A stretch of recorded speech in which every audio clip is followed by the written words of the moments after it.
Hi again, everybody. How are you?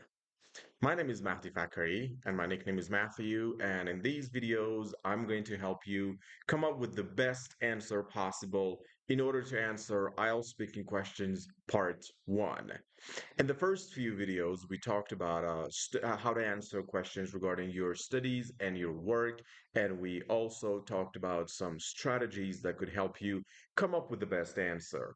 In this video, we're going to talk about the topic of home, and we're going to see how to give the best answer to each one of these questions. So, the first question asks whether you live in a house or an apartment. So the difference between a house and apartment, probably you should know, is that a house is usually one or maybe two floors, two stories, and it usually comes with a yard, so it's less tradition. It's more traditional and less modern. But an apartment is a number of floors stacking up on each other, and it's usually smaller than a house. So the examiner will ask you, do you live in a house or an apartment? Well, this is a question that may not require a lot of detail for the answer, but it is, of course, much better if you can deliver some useful information, to answer this question. So, do you live in a house or an apartment? I would normally say, well, since, we could go with PPF, past, present, future, or just past and present. Since a couple of years ago, I have moved into an apartment which has three floors, and I'm living in the second floor. And it's not too big, not too small, but it has two bedrooms, one of which is used for my uh, home study or home office. So in this answer, I try to explain my point. Remember, the million dollar watch technique. What is the million-dollar watch technique? Imagine that you want to go to a very fancy party. There's a lot of fancy people in that party. There's a lot of very important, very rich people in that, gathering. And you want to be there and you want to show that you can handle, yourself in that party, that you belong there. So you have a million-dollar watch. You have a watch that costs $1 million. You would do everything so that people would notice your watch. You would try to make, for example, some gestures. Like when you want to shake hands with people, you would, go with both hands so that people would notice it. Or you would fix your hair and you would just, try to do whatever you want to do with your left hand so that people, with the hand you're wearing your watch on, so that people would notice it. And now we are invited to this fancy party called IELTS test, and you're wearing a million-dollar watch, which is your speaking skill and your language skills in general. And whatever question the examiner asks you, you want to, answer in a way that the examiner will notice your million-dollar watch, and the examiner will see that you are wearing a million-dollar watch and you belong to that party. So when the examiner asks you, do you live in a house or an apartment? You should never say, I live in an apartment, because it's the simplest answer anybody could give.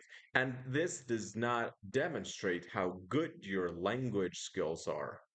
Instead, you got to give a more complete answer. You got to deliver an answer that would, uh, shed some light on how good your speaking skills are, your language skills, your vocabulary, your pronunciation, your grammar, cohesion and coherence. We said that the main points, that the main criteria for checking your speaking score are task response and completeness. Then there's cohesion and coherence. Then there's lexical resources or the vocabularies that you use. And then there's grammatical range and accuracy. These are the components that make your million-dollar watch. And in order for you to give a very good answer to those questions, you need to, work on delivering those criteria. So let's go with the next one. Where are you living now? So since the previous question asked about whether you live in a house or an apartment, this question should not be answered in the same way. So where are you living now? Talk about your town, your neighborhood. Talk about the area in which you are currently residing. For example, I say, well, currently I'm living in Esfahan, Iran.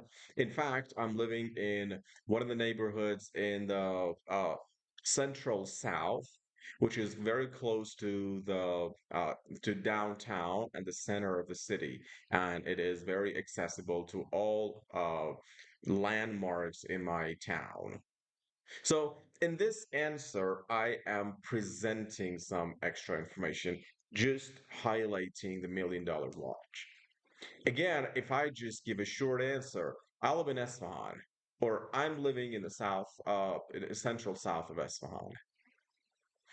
So this is not a very good response because it lacks linguistic competence. It does not show how well you could speak. Instead, try to add some extra, but very important, relevant information to your response so that you could deliver it in the best way possible. Where are you living now?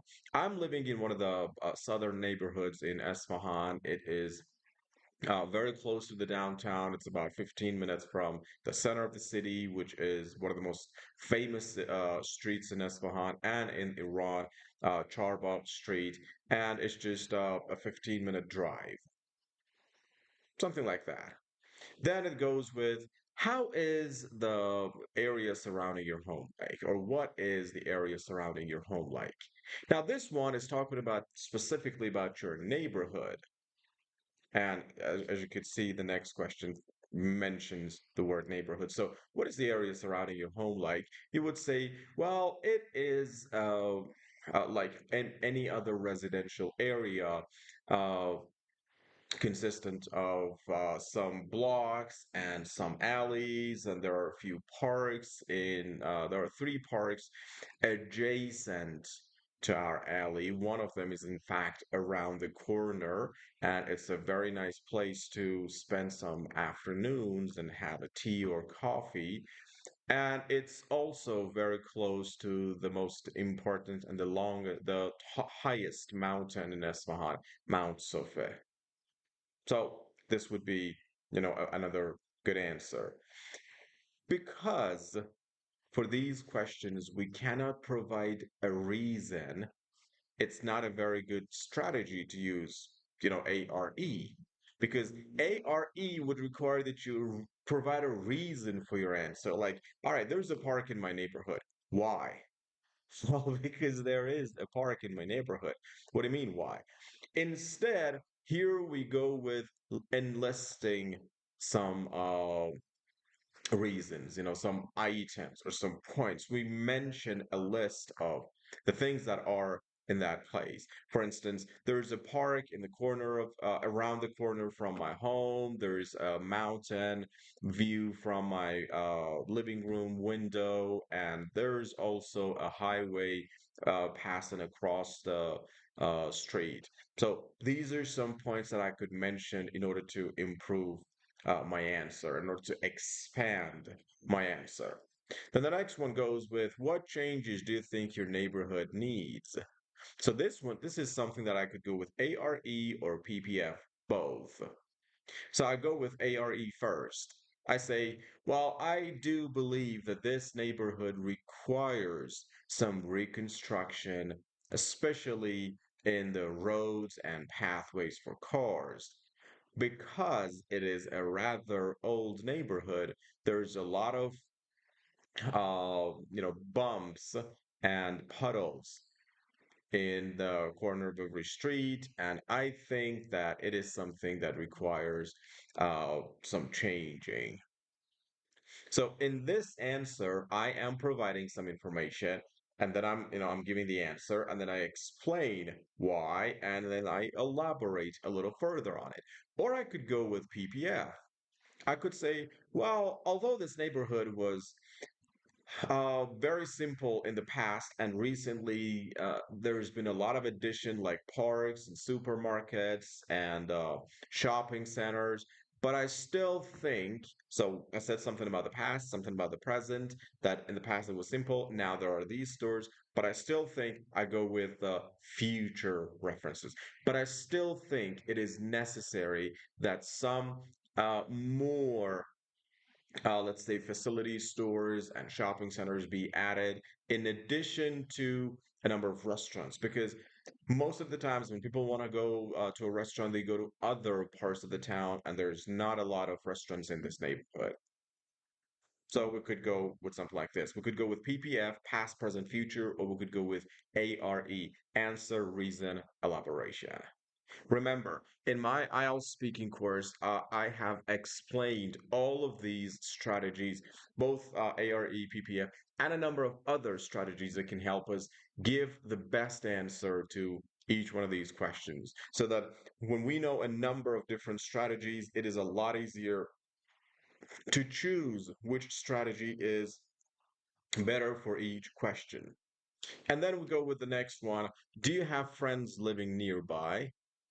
Now, again, this is a question that could go with ARE or could go with PPF. It depends on your choice. Or we could just simply give it, give a long answer to it. We could say, well, as a matter of fact, I am new to this neighborhood and none of my friends are residents of this area of the town. In fact, most of my friends live in the farthest side from my neighborhood. And I don't know any of my friends that resides in that area. Now, what I do here, I try to, paraphrase the words, the key words from the sentence, from the question, like living and nearby, and I try to uh, deliver my answer in a rather different way. Try to use other words because it's not the best idea if you use the same words as given to you in the question. Friends living nearby, you could change live with reside, and you could change nearby with adjacent or in the vicinity of my house, or you could go with the opposite in the farthest point or in the farthest distance from my house. Now, these are some ways that you could answer these questions. I'm sure that there are much better ideas that you can come up with, but you have to know that there's the $1 million watch technique, there's ARE, there's PPF, there's a lot of different ways that you could improve your answer and you could deliver the most beautiful and the most attractive answer to the question. And if you put your focus on it, there's nothing to stop you from delivering the best answer. The answers that I gave you here, they are approximate between 7 to 8 band scores and band score 7 to 8. And I think that practice makes perfect. The more answers you give to these questions, the better you can get, the better results that you can get. Now, don't forget to subscribe to our YouTube channel or follow our Instagram channel, Instagram page. Once again, very happy to have you here. And in the next videos, we're going to talk about more and more topics. There's a number of different topics that we're going to discuss in these videos. And so far, there's study, work, and home that we have covered. So stay tuned. Uh, be on the lookout for our next videos and see you later.